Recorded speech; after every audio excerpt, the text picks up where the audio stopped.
미국으로의 한인들의 이주에 대해서 살펴보고 있습니다. 이번 시간에는 1992년 4월 29일에 있었던 LA 흑인 폭동에 대해서 얘기를 하도록 하겠습니다. 왜 흑인 폭동 얘기를 하느냐? 이렇게 생각할 수가 있겠습니다. 그런데 LA, 로스앤젤레스 지역은 한인들의 최대 밀집 지역입니다. 또 코리아타운이 있습니다. 그런데 이 코리아타운이 흑인들의 폭동으로 파괴가 되는 그러한 사건이 있었던 것이 1992년의 4.29 사태입니다. 그리고 이 LA 폭동은 한인들의 역사에 있어서 굉장히 중요합니다. 미주의 한인들이 다시 결집을 하게 되는 주요한 모티브를 제공했고, 또 미국 사회로 나아가는 정치 참여로 이어졌습니다.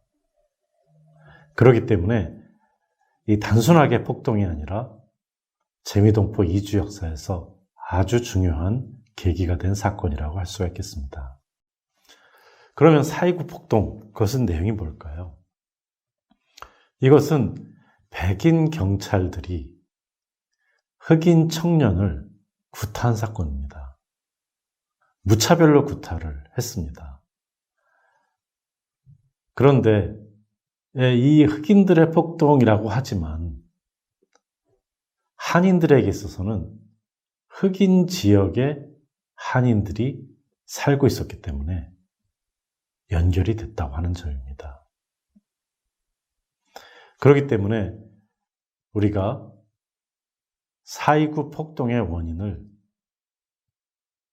로드니 킹이라고 하는 흑인 청년 구타 사건과 그것을 처리하는 미국에서 찾고 있습니다만은, 또 하나가 한인들이 이민한 지역에 한인과 흑인과의 갈등이 내재화 있다가 그것이 계기를 만나서 폭발한 것일 수도 있다. 이렇게 분석들을 하고 있습니다. 그럼 왜 이런 얘기가 나왔을까요? 그것은 재미동포 이민자들의 시작, 이것과 연관되어 있습니다. 미국으로 이민 온 재미동포들, 한인들은 주로 자영업을 통해서 성장을 했습니다. 자영업에 많은 종사를 한 것이죠. 물론 전문직 종사자들도 있습니다. 그렇지만은 쿼터제이에서 온 많은 수의 분들이 자영업에 종사를 했고, 1990년에는 약 25%가, 그리고 대도시에서는 30에서 50%가 자영업에 종사했습니다. 그런데 제한된 자본금으로 장사를 하다 보니까 주로 흑인들인 또는 라틴 계통이 있는 소수민족 동네에서 사업을 시작하게 됐고, 이 사업들은 소규모로 그로서리라든지 의류업이라든지 소매업 같은 걸로 이루어졌습니다. 그러다 보니까 지역적으로 저소득 흑인 중심 지역에서 사업을 하게 된 것이고, LA 같은 경우에는 사우스 센트럴, 뉴욕 같은 경우에는 브루클린, 시카고 같은 경우에는 사우스 웨스트 지역에서 일을 했다는 것입니다.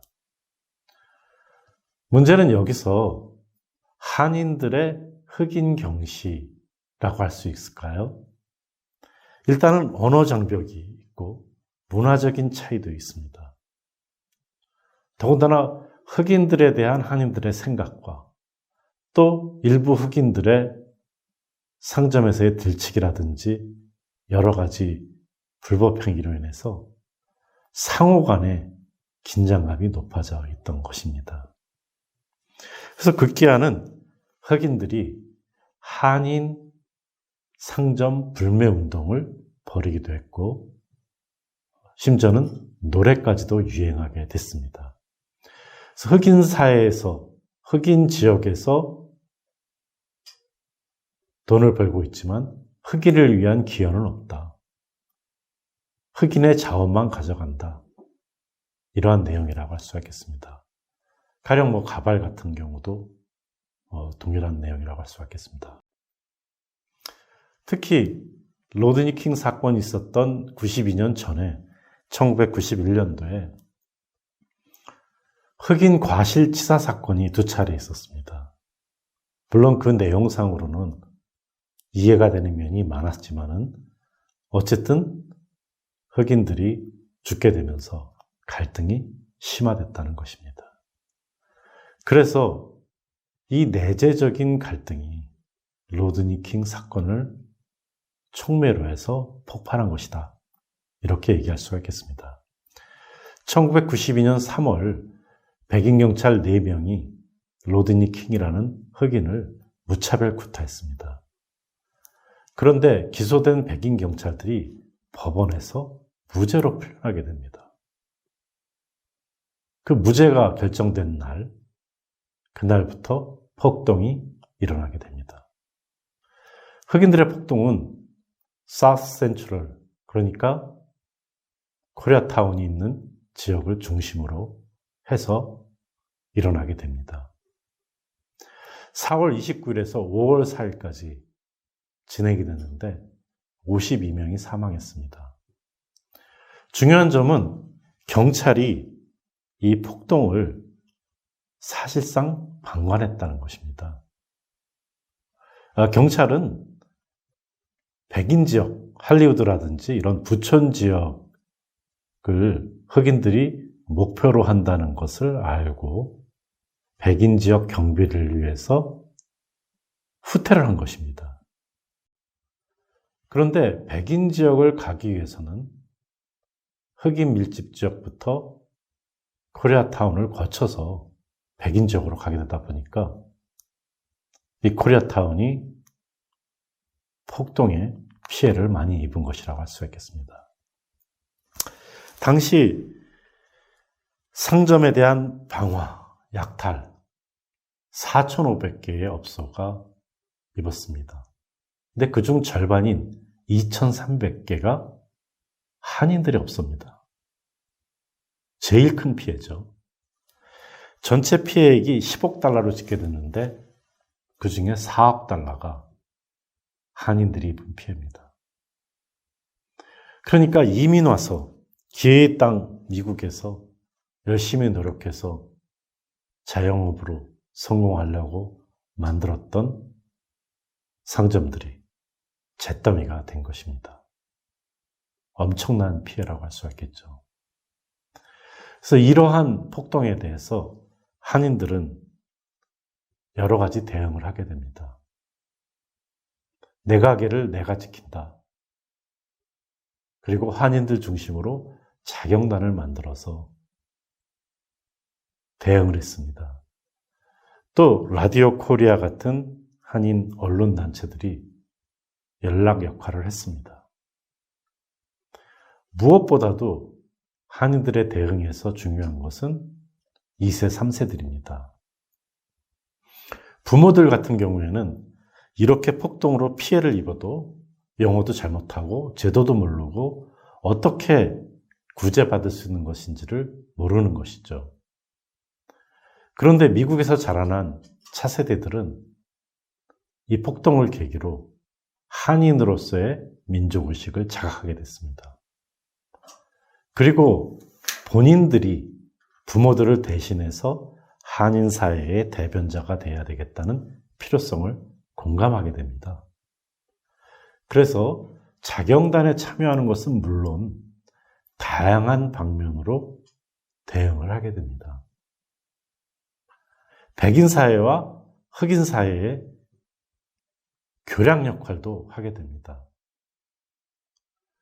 폭동이 있고 바로 얼마 전에 평화 대집회가 열리게 됩니다.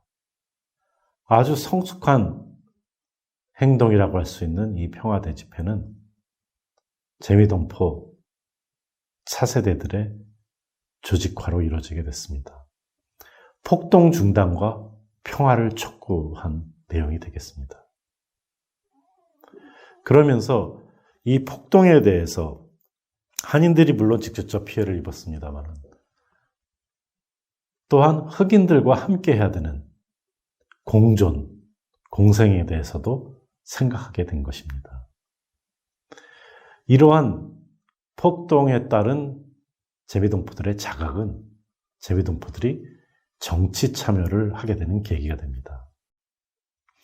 한미연합회라는 조직이 2006년 만들어지게 되면서 LA를 중심으로 14개 지부를 만들게 됩니다. 전국적 조직으로 발전을 하는 것입니다. 또한 다양한 정치 참여가 나타났습니다. 한인 정치 지도자 포럼 같은 경우도 한인들의 정치 참여뿐만 아니라 정치인을 만들어서 우리를 대변하게 해야 되겠다 하는 생각을 하게 됐습니다. 또 유권자 운동도 있습니다. 우리가 표가 있는 시민이니까 정치력을 신장해야 되겠다. 투표를 해야 되겠다.